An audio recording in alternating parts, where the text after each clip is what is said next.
എന്നുള്ളതും അന്വേഷണ പരിധിയിൽ വരുന്നുണ്ട്. ബിനീഷ് ആന്റണിയാണ് വിശദാംശങ്ങൾ നൽകിയത്. മറ്റു വാർത്തകളിലേക്ക് പോകുമ്പോൾ തൃശൂർ വെള്ളിക്കുളങ്ങര ശാസ്താംപൂവം ആദിവാസി കോളനിയിൽ നിന്ന് കാണാതായ 2 കുട്ടികളുടെയും മൃതദേഹങ്ങൾ കണ്ടെത്തി.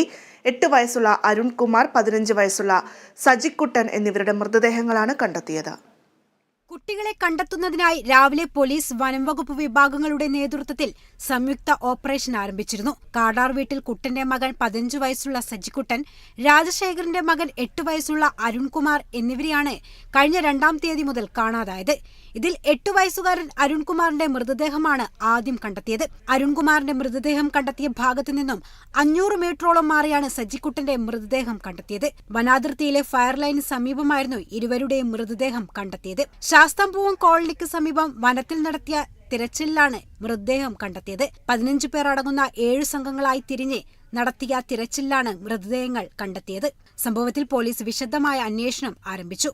കുട്ടികളെ കാണാതായ ആദ്യ ദിനങ്ങളിൽ ബന്ധുവീടുകളിലും കുട്ടികൾ പോകാൻ സാധ്യതയുള്ള മറ്റ് സ്ഥലങ്ങളിലും ബന്ധുക്കൾ അന്വേഷണം നടത്തിയിരുന്നു. ഈ ശ്രമം വിഫലമായതിനെ തുടർന്ന് വെള്ളിക്കുളങ്ങര പോലീസിൽ പരാതി നൽകുകയായിരുന്നു.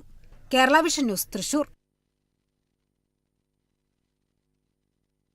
കേരള സർവകലാശാല കലോത്സവത്തിലെ കോഴ ആരോപണത്തെ തുടർന്ന് 3 വിധികർത്താക്കൾക്ക്